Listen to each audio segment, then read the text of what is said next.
Merci d'être fidèle au rendez-vous de votre émission 2 à la 1.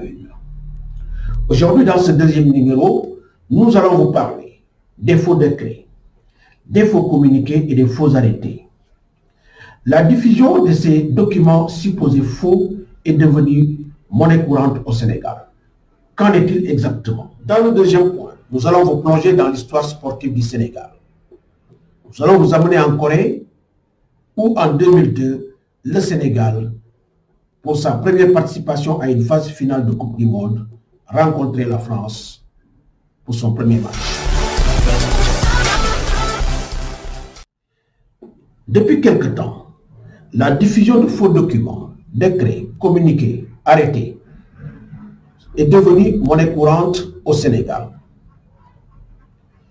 Le gouvernement, face à cette situation, se contente uniquement de faire des démentis à travers des communiqués. De l'autre côté, l'opposition, comme la société civile, pointe du doigt la haute autorité. Suivons ce reportage. Au Sénégal, depuis quelque temps, la circulation de faux documents est devenue monnaie courante, et cela au nez et à la barbe des autorités qui se contentent d'un simple démenti à travers des communiqués de presse. La dernière en date est le décret présidentiel numéro 2020-964 en date du 17 avril 2020 où l'on voit clairement au bas de la page la signature du président de la République. Ce supposé faux décret donne des avantages financiers et protocolaires aux anciens présidents du Conseil économique, social et environnemental à la hauteur de leur honorariat et de leur ancien statut. Rappelons qu'avant, le ministère de l'Éducation nationale a connu le même phénomène avec la publication de 2 faux communiqués datant du 23 et du 28 avril 2020 et fixant le retour des élèves dans les classes.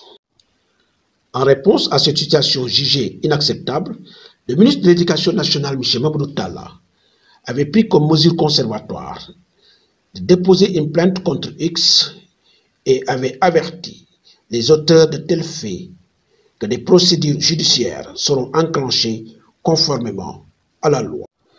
Vrai ou faux, la polémique enfle et le sujet alimente tous les débats. La presse et les réseaux sociaux en font le chou gras. Une partie de la classe politique et la société civile n'ont pas près de lâcher l'affaire et pointent du doigt la plus haute autorité.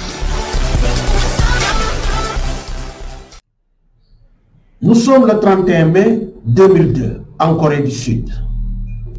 Le Sénégal, pour sa première participation à une phase finale de Coupe du Monde, rencontre la France, tenante du titre, qui avait battu en 1998 chez elle la brillante équipe du Brésil. La bande à El Hadji Ousseynou Diouf va livrer un match d'anthologie et tenir en échec les Bleus sur la marque d'1-0.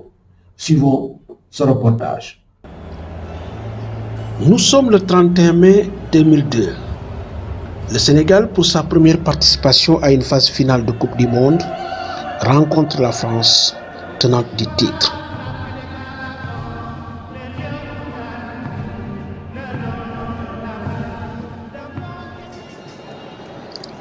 Dès le coup d'envoi, les Français déclenchent les hostilités, mais vont buter sur une équipe sénégalaise tactiquement en place.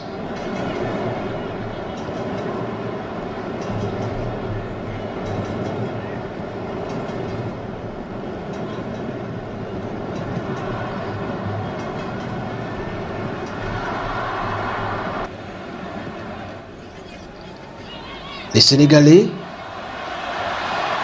très sûrs d'eux, vont contenir les assauts français jusqu'à l'unique but marqué par Pape Bouba Diop qui va sceller le sort du match.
Au Sénégal, c'est l'hystérie collective.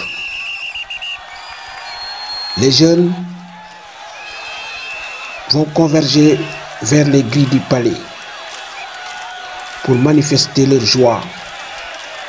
Et le premier supporter des Sénégalais, le président Abdoulaye Wade, fidèle à son habitude, va sortir le drapeau du Sénégal en bandoulière pour communier avec ces jeunes venus de tous les coins et recoins de Dakar.